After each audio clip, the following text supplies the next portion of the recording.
노벨상 세계에 오신 것을 환영합니다. 본 영상은 인공지능 기술을 활용하여 허구성, 과장성, 추측성 정보를 걸러내고 검증된 정확한 지식만을 엄선하여 전해드립니다. 오늘 노벨상 세계에서 살펴볼 수상자는 노벨상 경제학상 부문이 최초로 시작된 1969년도의 경제학상 공동 수상자 라그나르 프레시와 얀 팀베르헌에 대한 이야기입니다. 네, 안녕하세요. 오늘 이야기 나눌 두 분 정말 경제학 역사에서 빼놓을 수 없는 분들이죠. 맞습니다. 노벨 경제학상 정식 명칭은 알프레드 노벨을 기념하는 스웨덴 중앙은행 경제학상인데 이게 1969년에 처음 생겼잖아요. 네, 그렇죠. 다른 노벨상들보다 한참 뒤에 제정되었죠. 근데 그 첫 해 수상자가 바로 이 두 분, 라그나르 프레시와 얀 팀베르헌이라는 거죠. 왜 수많은 경제학자 중에 이 분들이 첫 테이프를 끊었을까요? 이게 오늘 저희 이야기의 핵심 질문이 될 것 같습니다. 아주 중요한 질문입니다. 첫 수상자 선정은 그 상의 정체성, 그리고 나아가 해당 분야가 지향해야 할 방향을 보여주는 거니까요. 그렇죠. 자, 그럼 첫째, 왜 이들이 첫 수상자인가? 계량 경제학의 탄생부터 한번 시작해보죠. 이분들의 수상이 상징하는 바가 뭘까요? 간단히 말하면 경제학이 이제 과학의 길로 본격적으로 들어섰다는 선언과 같았습니다. 그전까지 경제학은 뭐랄까 철학이나 역사학에 좀 더 가까운 그런 느낌이 강했거든요. 이론이나 사변적인 논의가 주로 이뤘죠. 데이터를 기반으로 한 실증적인 분석보다는요. 네, 물론 이전에도 통계 자료를 활용하려는 시도는 있었지만 그걸 수학적인 모델과 결합해서 엄밀하게 분석하고 검증하는 체계적인 방법론은 부족했어요. 바로 이 지점에서 프레시와 팀베르헌이 결정적인 기여를 한 겁니다. 그게 바로 계량 경제학 이코노메트릭스라는 거군요. 맞습니다. 프리슈가가 이 용어를 만들고 또 팀베르헌과 함께 이 분야를 개척했죠. 경제 현상을 수학적 모델로 표현하고 통계적 방법을 사용해서 그 모델이 현실 데이터와 얼마나 잘 맞는지를 검증하는 학문. 이게 바로 계량 경제학의 핵심입니다. 그러니까 이분들의 수상은 앞으로 경제학은 이렇게 가야 한다는 하나의 방향 제시였군요. 그냥 추상적인 이론이 아니라 데이터를 가지고 실제 세상을 분석하고 예측하는 과학적인 학문으로 나아가야 한다는? 정확합니다. 그래서 첫 수상자로 이 두 분을 선정한 것은 어찌 보면 당연한 결과였을 수도 있어요. 경제학의 과학화를 이끈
으로 뿌리 내리는데 결정적인 계기가 됐죠.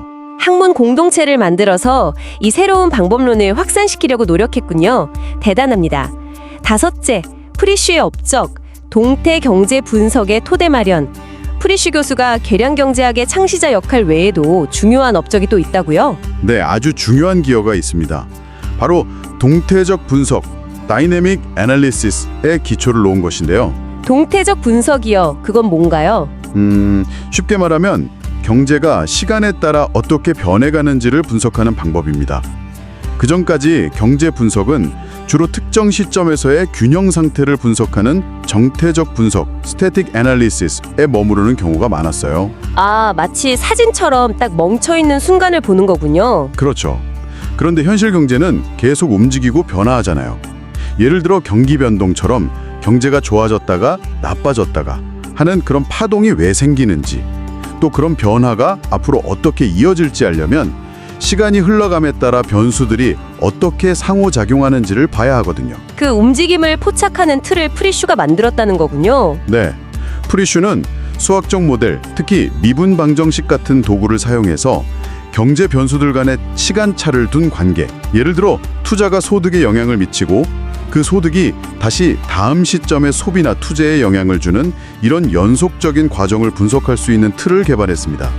이게 바로 경기 변동 이론 같은 거시경제 동학 연구의 중요한 출발점이 되었죠. 와, 경제를 살아 움직이는 시스템으로 보기 시작한 거네요. 정지된 불림이 아니라 동영상처럼요? 맞습니다. 그래서 경제 현상의 과정 자체를 이해하려고 했던 거죠. 이 동태적 분석 방법론은 이후 거시경제학 발전에 정말 큰 영향을 미치게 됩니다. 자, 그럼 여섯째, 팀베르헌의 업적, 최초의 국가 거시 모형 구축. 프리슈가 이론적 토대를 마련했다면 팀베르헌 교수는 이걸 실제 세상에 적용하는 데 큰 역할을 했다고 하셨죠. 네, 그렇습니다. 팀베르헌의 가장 중요한 업적 중 하나는 바로 세계 최초로 국가 단위의 거시경제 계량 모형을 만든 거예요. 1930년대 네덜란드 경제를 대상으로요. 국가 전체의 경제를 담는 모델을 만들었다고요? 그때 기술로 그게 가능했나요? 네, 당시로서는 정말 획기적인 시도였죠. 수십 개의 방정식으로 구성된 복잡한 모델이었어요. 이 모델 안에는 실업률, 물가, 생산량, 투자, 수출입 같은 주요 거시경제 변수들이 서로 어떻게 영향을 주고받는지가 수학적인 관계로 표현되어 있었습니다. 와, 그럼 그 모델로 뭘 할 수 있었던 건가요? 크게 두 가지 중요한 일을 할 수 있었죠. 첫째는 경제 예측입니다. 모델을 이용해서 앞으로 네덜란드 경제가 어떻게 될지를 예측해 볼 수 있었고요. 둘째는 정책 시뮬레이션입니다. 이게 특히 중요한데요. 정책 시뮬레이션이요? 네.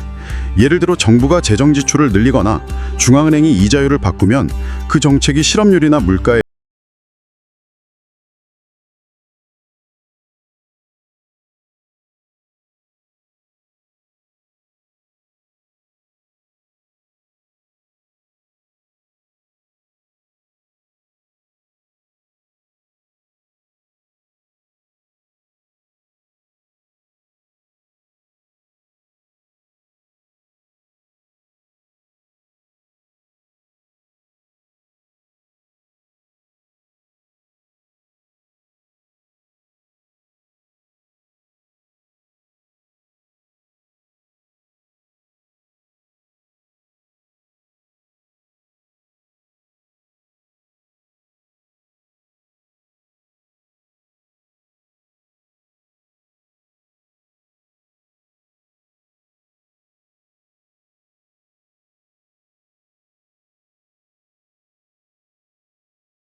하고 예상을 하고 자신의 행동, 예를 들어 임금 협상 요구 수준이나 소비 패턴을 바꿀 수 있다는 거죠. 아, 사람들의 기대가 변하면 경제 변수들 사이의 관계 자체가 달라질 수 있겠네요. 바로 그겁니다. 그러면 과거 데이터에 기반한 모델은 새로운 정책의 효과를 정확하게 예측하지 못하게 될 수 있다는 거죠.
기술적 분석 능력과 함께 인간과 사회에 대한 깊은 성찰을 함께 가지고 있었던 분들이네요.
그 이후로 계량 경제학은 엄청나게 발전했고 초기 모델들의 한계를 넘어서는 많은 새로운 기법들이 개발되었지만 그 기본들인 철학과 방향성은 여전히 프리슈와 팀베르원의 유산 위에 서 있다고 볼 수 있습니다. 경제학이 어떻게 과학적인 학문으로 발전해 왔는지 그 여정을 이해하는 데 있어서 이 두 분의 이야기는 정말 필수적이군요. 지금까지 1969년 노벨상 최초의 경제학 부문 공동 수상자 라그나르 프리슈와 얀 팀베르원에 대한 이야기를 살펴보았습니다. 그럼 다음 노벨상 세계의 동영상에서 또 만나요.